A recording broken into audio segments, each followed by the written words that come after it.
the president of the United States has said he's not that interested in doing that. I didn't want to say that, but yeah, no. The last thing Trump wants to do is even talk about CUSMA.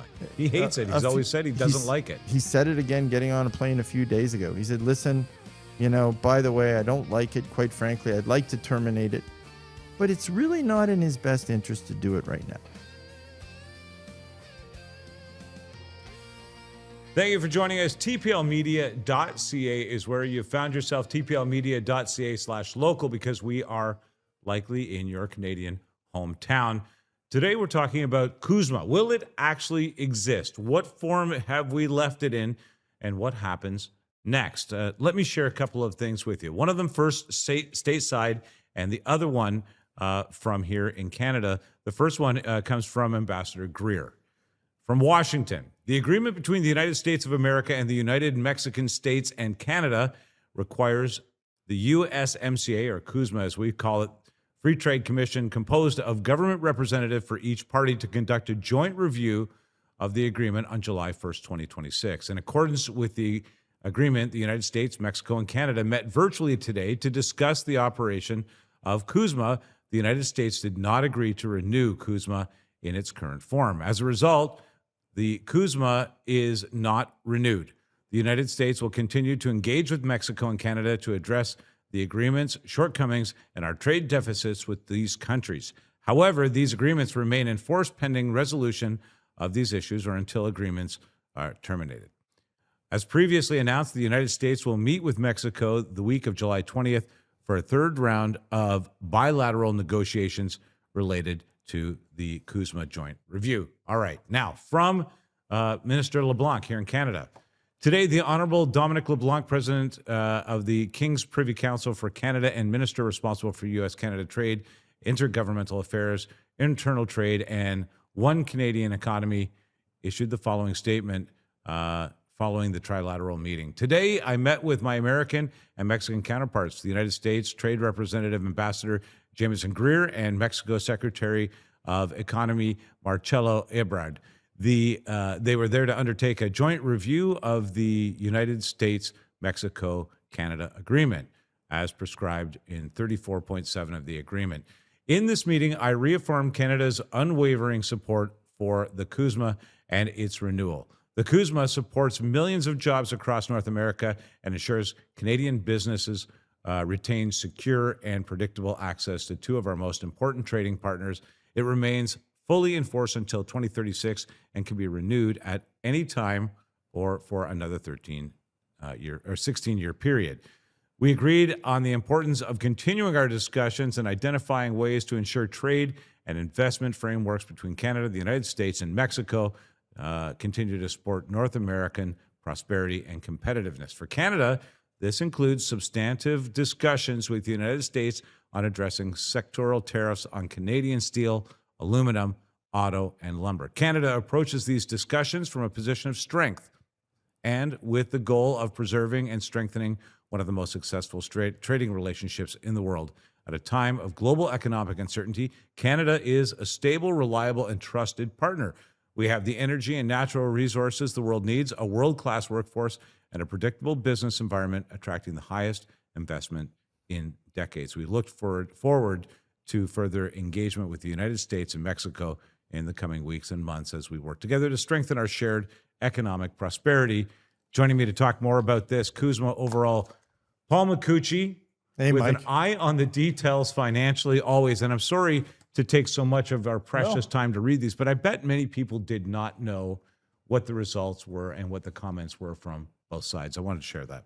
Yeah, thank you, Mike. It's interesting. And, the sound bites you get on the local news, it's going to go on year by year by year and be reviewed. So don't worry. That is true. That is consistently all weekend what we kind of heard through every media outlet in Canada. It was, and we want to get people to the place where they're not panicking. So I understand why we're doing that.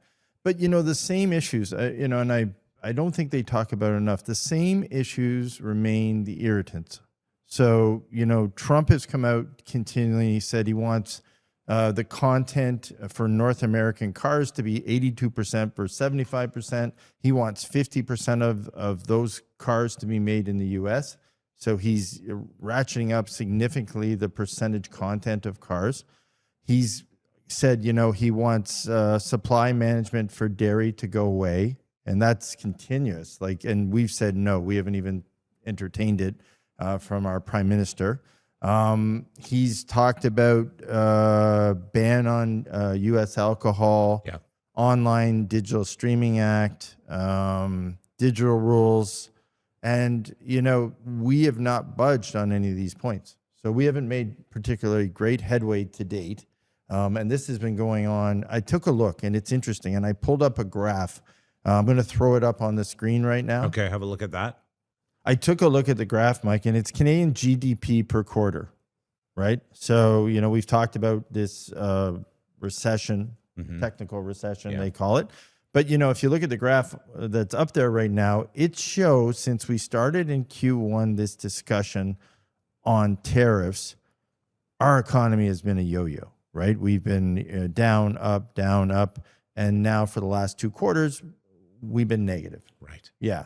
I think we only had one positive, slightly positive quarter. Right. So I went back, it was interesting. I dialed back into January of 2025.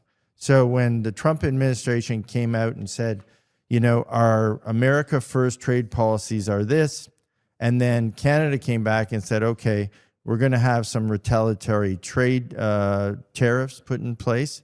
So that happened in February.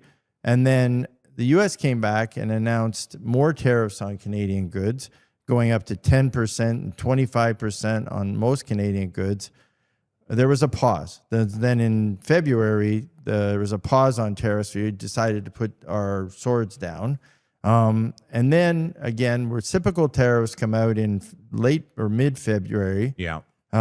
We then have more retaliatory tariffs coming back from Canada in March, which basically says the U.S. tariffs on Canadian goods are now 25%, and then we issued 25% on some U.S. goods. So we were going tat for tat come March 2025. Then we came up with some exemptions on U.S. tariffs under CUSMA, that because some of the items we had tariff or the U.S. had tariff were CUSMA compliant. So then that got clarified. Then we had the U.S. put 25% on U.S. or sorry, we put 25% on U.S. steel that was coming across. And then March, that we did another retaliatory tariff from us against the U.S. So we've been going back. We've been yo-yoing back and forth since early 2025. And this just keeps going. I could go month for month. It literally does seem to change every month. These tariffs. There's 30 statements from both governments between 2025 till today on tariffs, whether they be digital service taxes, cancellations effective, whether they be copper imports. I'm just scrolling through a few of them. It's crazy, Mike, how many we've got. And I don't think Canadians have realized, we've had furniture, lumber, timber, steel, aluminum. April 3rd, 2025, 25% on U.S. tariffs on auto imports. October 14th, 10% U.S. tariffs on softwood lumber, 25% U.S. tariffs on certain upholstered wooden furniture, like you point out, kitchen cabinets, the very things that we need to create housing in this country, if I may. November, 25% plus 10% on U.S. tariffs on trucks, truck parts, and buses. Yeah. Well, I thought this was I didn't even see this. In June, actually just a few days ago, to tell you the truth, the Office of the United States Trade Representatives, the USTR, announced findings that 60 foreign economies, including Canada, had failed to adequately prohibit and enforce the bans on imports made with forced labor, creating unfair competition. Right. So they even made a statement on that in June. So I didn't even know that happened. So, there's been so many statements issued by both governments. Like I said, there's like 30 statements that I've counted here that we've back and forth. And so as we're getting those 30-second sound bites on the news every night, they're issuing these retaliatory tariffs. They're issuing these statements. It's been to and fro. So when you hear about this, you think to yourself, or when you go and look at the stats on this, How can these two parties